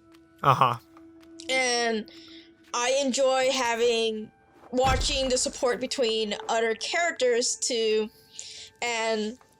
figure out, like, you know, what they've been through, who they are, how the relationship between these two characters, blah blah blah. And it's just fun to watch the support. Like, I feel like I get more out of them than like previous games. I've actually seen some of the supports, and that got me. That I'm like, I kind of want to play this now, and just for the supports, because I kind of like these characters and how they play off of each other. So I can understand and agree with that. I wish I was better at straight up strategy and tactics games. I don't know what you're talking about. If you can do math, you can fucking play the game. I know. You think I do strategy? Hell no. It's all math. You don't double, you're not on my team. I'll take your word for it, and I will give other games a shot and work my way to Fire Emblem, because I do want to play Fire Emblem. Yeah, so the characters are really fleshed out, and I enjoy it. Honestly, I think just the characters are the biggest strong point of the game. Like I said, I'm not like an uber master. I don't care about doing things at the hardest difficulty. I don't care about finding the best strategy to do shit in this strategy game. I play with math. Does this reach 0? Okay. Make sure you don't die. Don't die. That's how I play the game. Yeah. So, I think in terms of gameplay is much better than Fates. Anything is literally better than Fates. Fates You've was also the worst game in the fucking series. You've also expressed your displeasure with Fates on the AI episodes, but yes, yeah, I've heard. And I like, yeah, I like how they went back from whatever Fate's shitty toe was to what it is now.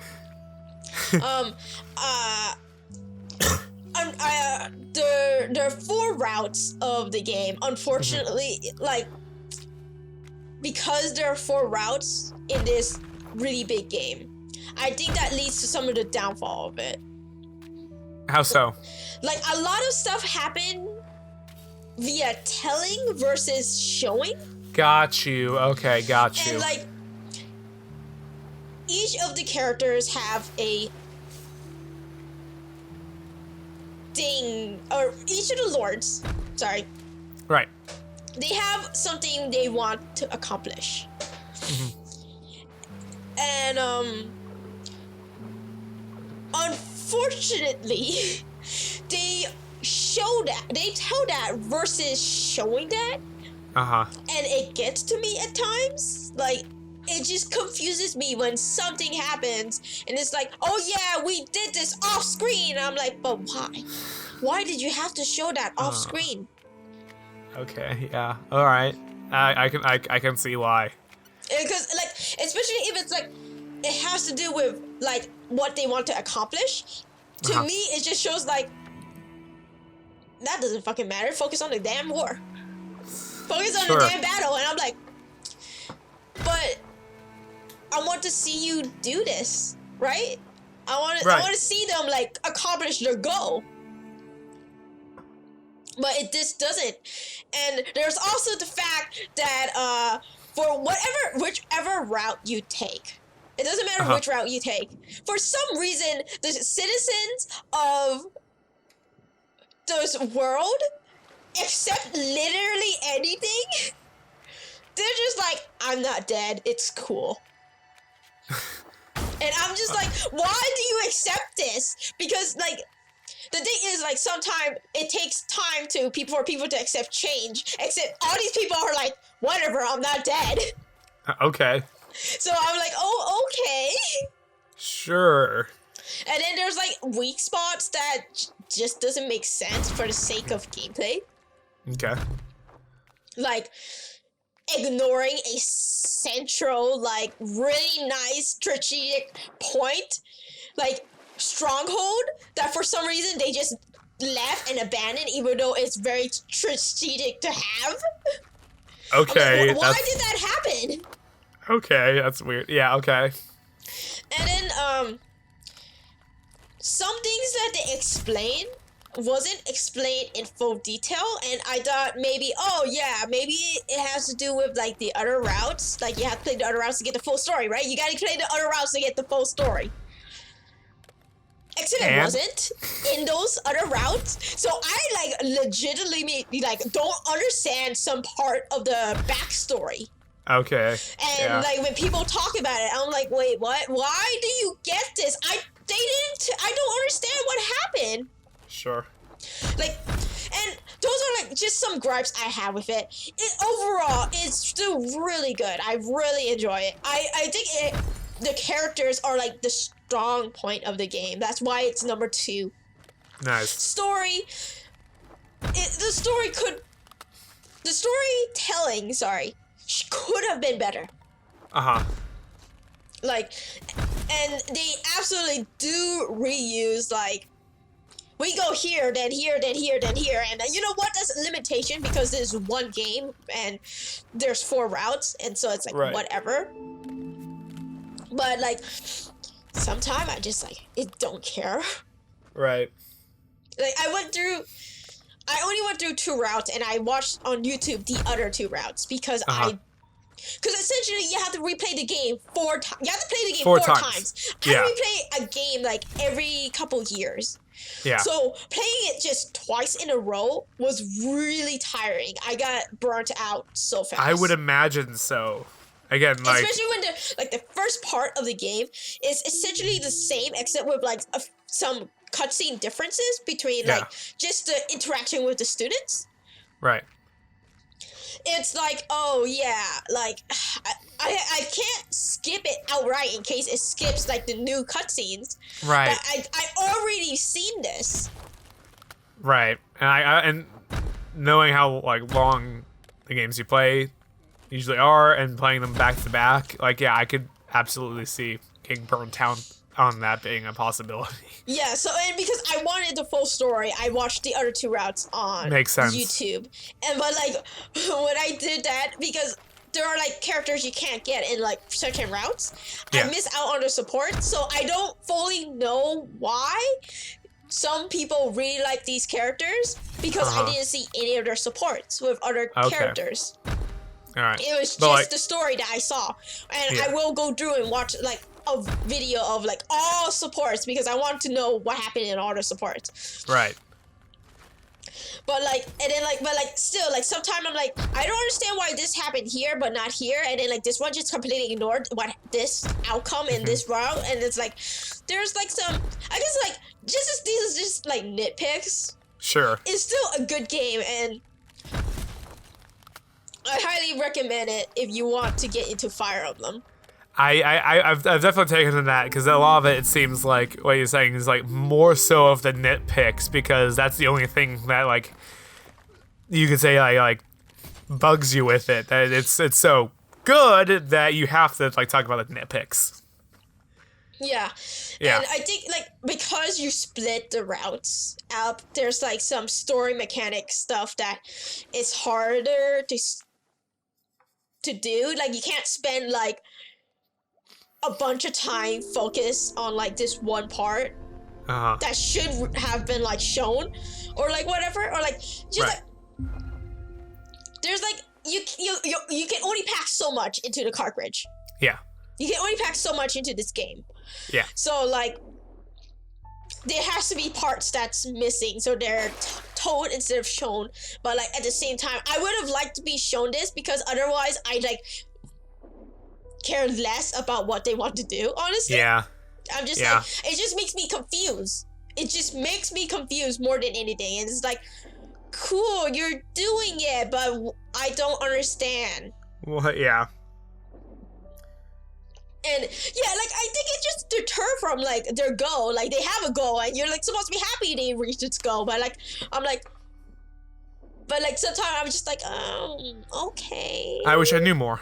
I wish I knew more. Like that's it. Yeah. And it just feel like it just lesson, like or whatever. It's just whatever. But I think the characters are the best part of the game, and for sure, because I'm very invested in these characters. I want to see like all their supports and like all possible endings that they can have. That's why I will replay this game over and over again. Yeah. As of all Fire Emblem games, really. Nice. But like this one especially because I really enjoy the characters. There are really good characters in this. And I guess another thing is like this game is not like the norm in which there's like a good there's a good and an evil. Everything is kind of like overlapping, so it's like more gray. Mm-hmm. Instead of black and white. Yeah. It makes it more realistic. It also gives more depth to characters. And that's the important part, and that's why they're so strong. Yeah, and that's why they're so good. Although, like, there's just characters I don't like because of, shit that happens that... The reason why I don't like characters, like, personality trait, things they do, blah, blah, blah. Yeah. But ultimately, it doesn't mean that they're a bad character. It just means I don't like this person. You just don't like that character. Yeah, you just don't like those character traits in people. Or, like, they did something, and I'm right. like, okay, get the fuck away from me. I'm gone now. Right. And it's like, yeah, like those things. Like, it's not like they're a bad character, and I'm like, okay, I can understand it, but that doesn't mean that you're still a shitbag and I don't like you. Like that kind of deal. Right, like, yeah. But like, I'm like, okay, whatever, you're still a shitbag. And like, it doesn't mean they're like bad characters, and I'm not gonna be like, oh, you like this character, blah, shame on you, because XYZ, like, total nut jobs. Right. I'm just like, okay, I'm just gonna ignore this guy. Right. Like you should. We don't agree on. Yeah, we don't agree on the same points. All right. That's the point of being human. You can't agree with. You don't have to agree with everyone, but you should be civil about it. Yeah. And this is something you really shouldn't be thinking. Like right, like certain. Okay, no. Yeah, like certain things. There's a problem. Yeah. Right. All right. Time for number one. My number one, my game of the year. I played it almost first thing this year. Very early, I finished it. It was a carryover from last year that I was playing. I beat it this year. Paper Mario: The Thousand-Year Door. Ah, yes, that's a real good game. It is so good, and that's why I'm like, I thought AI was gonna be my game of the year. But then I remembered, oh yeah, I beat Thousand-Year Door this year. And there's no way I'm not putting that at number one. The game is so good. The characters are so memorable. The fact that you can talk to Luigi as you progress your game and get updates on his adventure. You got Goombella, you got all the characters. Like, you got Koops. You got the opera lady. Flurry, you got the Miss Mouse, the thief mouse, who I forgot to pick up and finish the game without. Rip. It's just so good. The final boss is so difficult. Going in for the first time, playing it, and going, okay, how do I do this? The jokes, the Doppler, the guy who something like that. Yeah, the guy who copies you and you play as a shadow when you pick up Vivian. Like, so many memorable points. Like, I got frustrated with the little bug people in the tree. I got not lost in there, but I got stuck one or two times. But like, Thousand-Year Door is really good. The power-ups, the comedy with Bowser. Again, Bowser's probably one of the best characters in the Mario canon. Bowser is the best. He's written so well in the Mario and Luigi games, and rest in peace, and the Paper Mario games, almost rest in peace. I mean, it is so good. I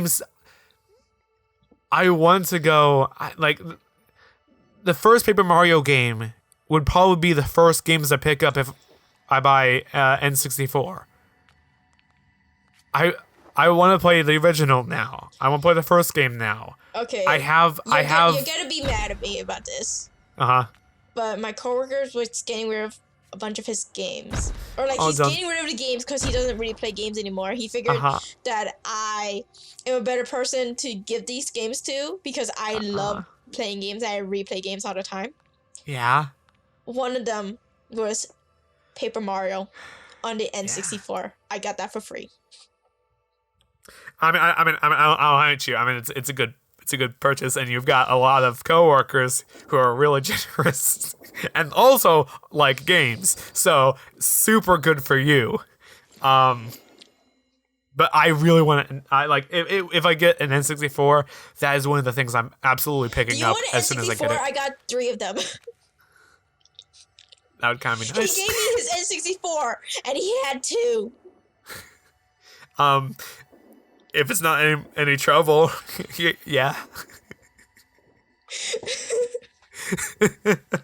I mean, I have a CRT that only has 1 input in right now, and I want to fill that up as an input for inputs. So, yeah, that would be awesome.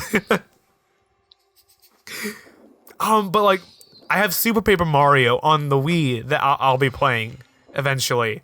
I'm kind of disappointed in myself that I didn't play another Paper Mario game this year, but that's another one for 2020, right? Yep. I had so much fun with Paper Mario and the Thousand Year Door. Just fantastic game. The soundtrack is kind of just ingrained in my head now. And I've just been, Paper Mario, Thousand Year Door, Paper Mario in general has become like one of the things that like I follow now on like, if someone makes videos about it on YouTube, I will watch it.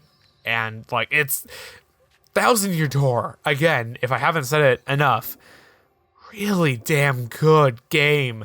And I want more. I want more good Paper Mario games. Are you gonna play Sticker Star?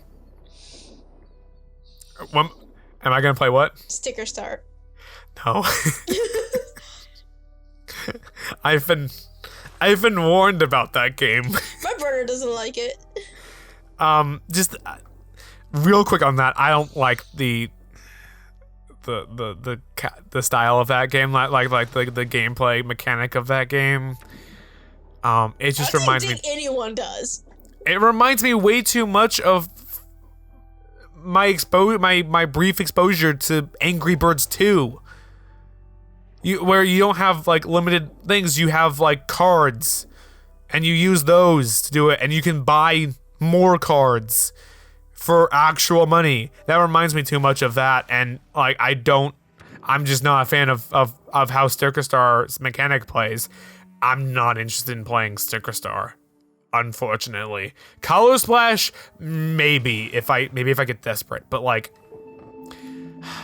this is about Thousand Year Door and not those games. And Thousand Year Door is a really good game, and I'm glad I played it, and I look forward to more Paper Mario in my future.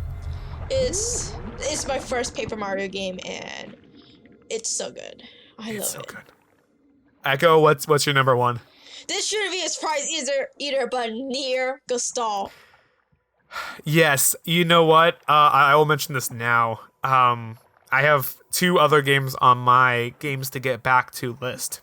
One is Bowser's Inside Story. For some reason, that dropped off my playlist, and I don't know why. I don't remember why. The other one is Nier. I want to finish Nier. It is good. I've enjoyed so much of that. The soundtrack is amazing. I love it. It's great. I like the characters. So good. Yoko Taro is a real good director. His so stuff good. is great. I love Nier. I played Nier Automata first before Nier. But when I played Nier, it was phenomenal. It's not like Nier Automata, not at all. Or it's like an improved. Nier Automata has an improved battle system from Nier, but like in terms of whatever, Yoko Taro has an obscure lore. Yes. Okay, so the thing is, Kingdom Hearts is obscure because it branches out a lot. I think a better word might be convoluted. Oh yeah, convoluted, whatever. I don't know what the fuck these words mean. I just know like you use them for weird ass shit. In certain situations, yes. I don't know what situations to use them. All I know is it's for weird ass shit. Yeah. So it's like there's like shit. They have to like get together in order for those side games did a bunch of lore stuff, and then you have to address it in Kingdom Hearts 3. And that's why it's so convoluted. Nier just has a weird timeline. Yeah, it does. And you've explained it to me. And it's really obscure, but it's so good. The world building and like the characters, the music is phenomenal. The music is great. The forest area. I cannot wait to go to the Nier concert in January. Yeah. I'm gonna die in Chicago, but I would have at least went to that Nier concert. Absolutely. No, yeah, Nier is a great game. I so want to finish that game. It's so good. The endings were all great. I got sad over them because that's what you do. It's Yoko Taro. You cry. True. You just cry. It's a thing. You cry. I enjoyed it so much that when I finished it, I forgot to go. I had a concert the day of, and I didn't go there because I was so obsessed in finishing Nier. And you love going to concerts. Like, you go to concerts. I go to concerts all the time. And the fact that when they're in town. And I forgot about the concert because I was so engrossed in finishing Nier. That's real funny. I love it. Oh yeah, I agree. Nier is definitely a fantastic game. I really enjoy Yoko Taro's work, and I can't wait to play whatever game he's making in the near future. Yeah. Nier remake, please. Right. All right. That was our games of the year. Real quick, do you have any disappointing games of yes. 20? Okay. All right. Do you have more than one? Kind of. Yeah. Okay. I'll let you go first because I have one. So you go ahead and start us off on a disappointing game that you played this year. Okay, so I didn't really say anything, but since we're not going through this anymore, Tale of Vesperia Definitive Edition. I hate it. Yeah, I'm a little bit disappointed that we ended up having to shelve that project. But honestly, I think it was for the better. But now that we're not playing it, yes, go into it now. Okay, so there's a lot of, like I point out in the Let's Play, cut and paste things into it. Yeah. And it didn't flow correctly. And then at one point, I hated Patty because I wanted her to shut up because her dialogue get randomly inserted, and I hated it. Especially because did you play Vesperia more than once before? Yes, I played Vesperia like 5 times. And that makes sense why that would get on your nerves with Patty's inserted dialogue into a game that you've played. Patty, it's Flynn as well. I'm sure more characters, but like again, you being frustrated with Patty talking. Yes, no, yeah, it's understandable. Yeah. I don't like when Flynn talks either. That's outside of his original dialogue. So insertions were the problem. They inserted Patty and Flynn, and it was really bad insertion, and I hated it.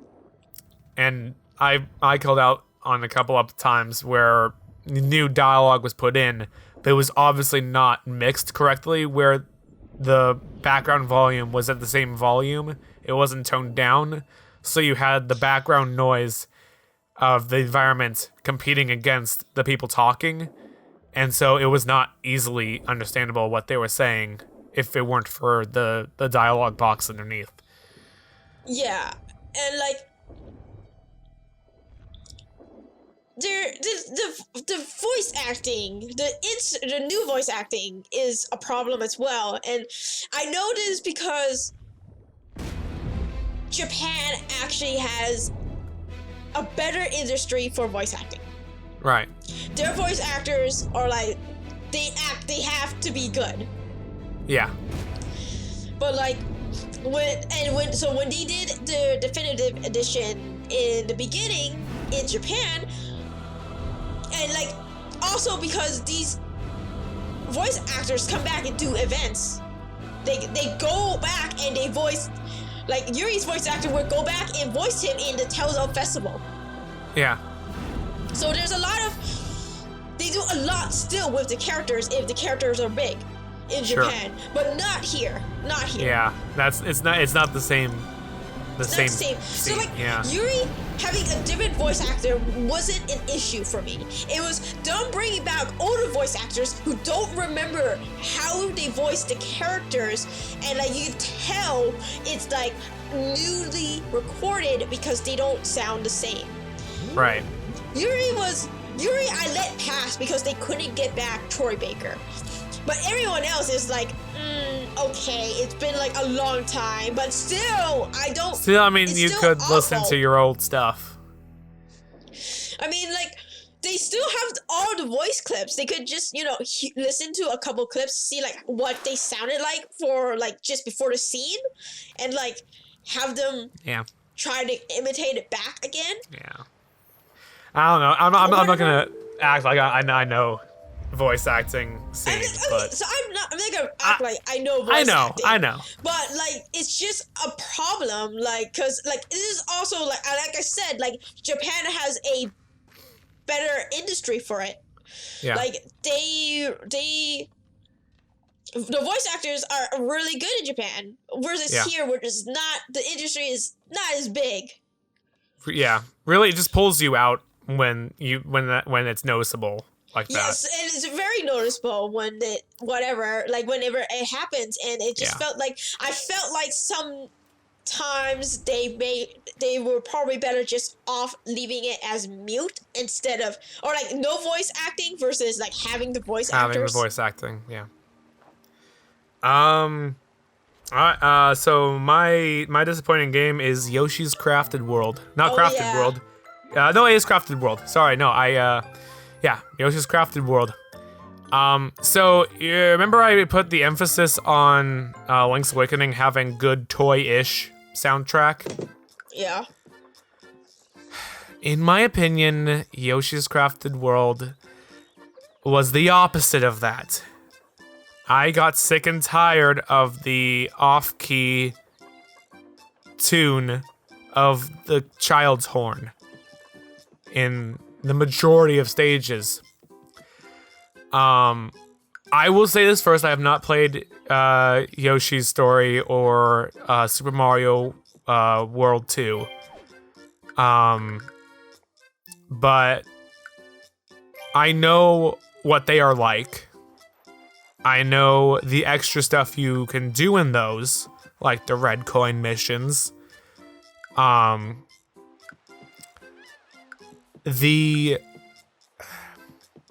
If I was going through the stages on their own, and there were red coins again in there, and I played this through the stage once, I wouldn't have a problem with Yoshi's Crafted World. It would not be on my top list, but I would have finished it. I would have thought it was a fine game. But I was, in my own efforts, I want to try to do as much of the game as I could. Really, it all stems from how much I wanted to do, and I wanted to do a lot of the game. The mechanic, the additional stuff is you can go back into the level and go through the world backwards on the flip side of the stage, and find the Poochie Pups.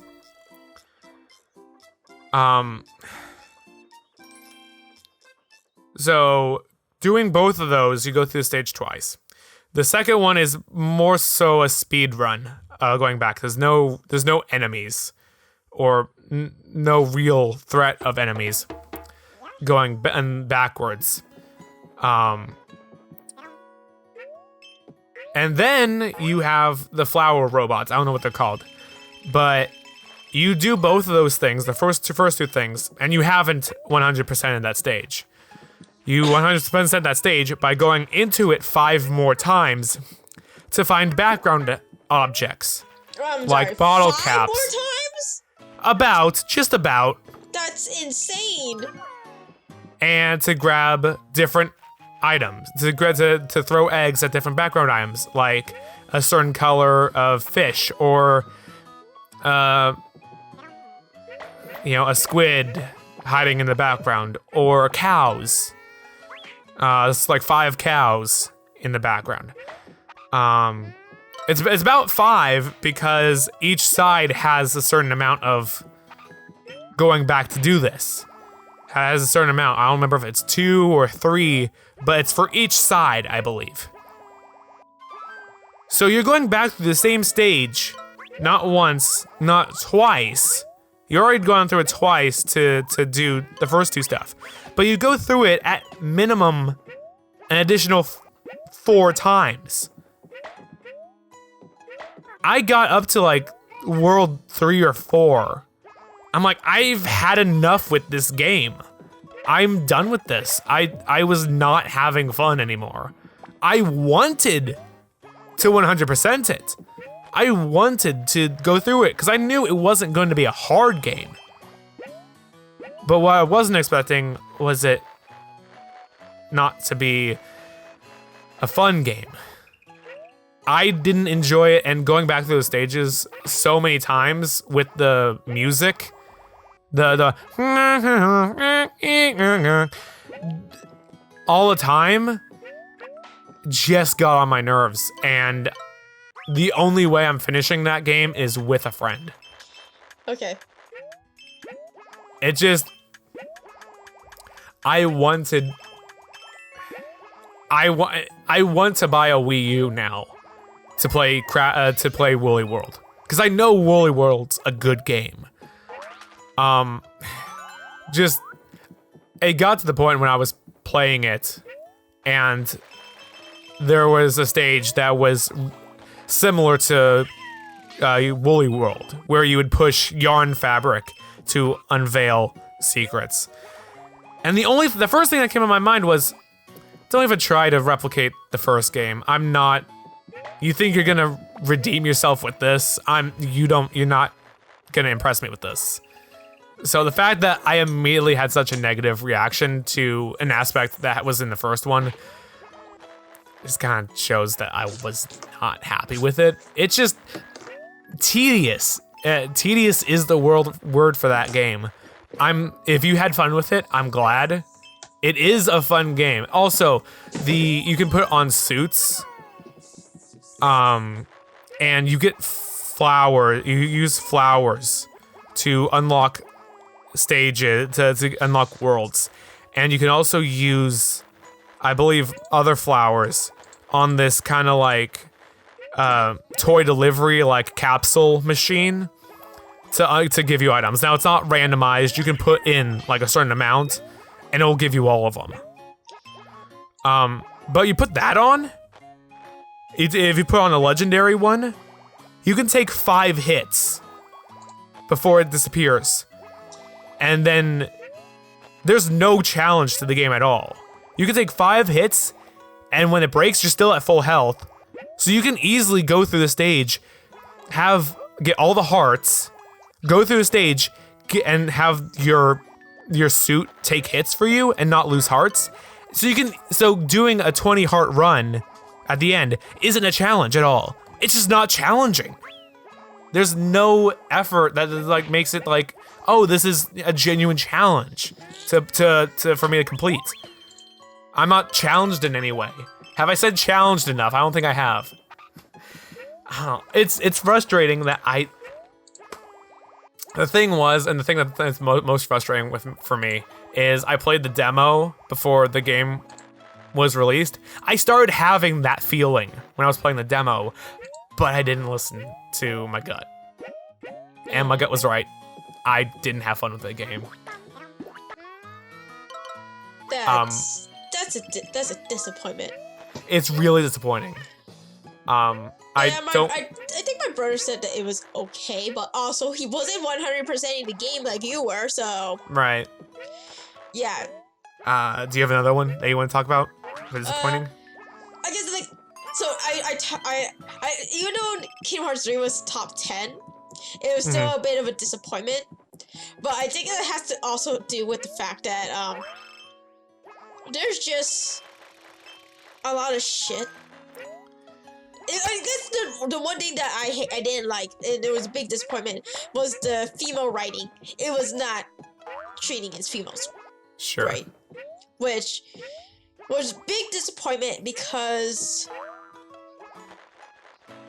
I like the females, but then like they just didn't treat them well, and that was the disappointment, really. Yeah. Like I said, I played Kingdom Hearts 3 for Xion. Yeah.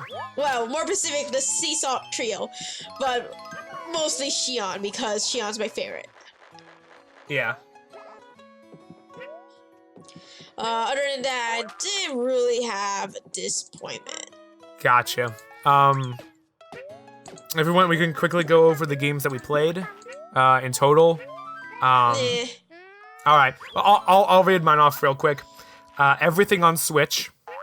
Child of Light, Paper Mario Thousand Year Door, Link's Awakening, DX and the Switch version, Blaster Master Zero, Donut County, Katamari Damacy, which didn't quite make my list either, but I enjoyed that one, Box Boy and Box Boy, Kids, Iconoclasts, Mary Kate and Ashley Crush Course. Did you actually finish that? I saw credits. I'm counting that. Right, we saw credits.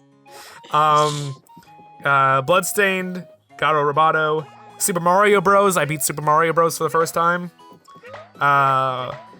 River City Girls, Pokemon Black 2, Link's Untitled Goose Game, which also just barely did not make the top 10. AI Somnium Files, and Pokemon Sword. Okay. Do you want me to read mine? If you want to, you said it's 14, so. It's 14 and 10 of them was already on the list, but Spirit of Justice, Kingdom Hearts 3. I put Smash Ultimate in because I saw credits this year. I got all the unlockable characters like in the year, so I said Smash Ultimate. Tale of a Spirit, Definitive Edition, Nier, Edgeworld Investigation, Yakuza 0, Dragon Guard 3, Bravely Second, Bloodstain, Ritual of the Night, Persona Q2, Three Houses, Pokemon Sword, and Link's Awakening. On the Switch. Nice. All right. I think that's gonna wrap up our Game of the Year list. Thanks for listening to us talk about the games we played. And pretty soon you'll be seeing Return to AI: The Somnium Files pretty shortly. Hope you guys look forward to that, and we will see you in the next episode. Have a good one, guys.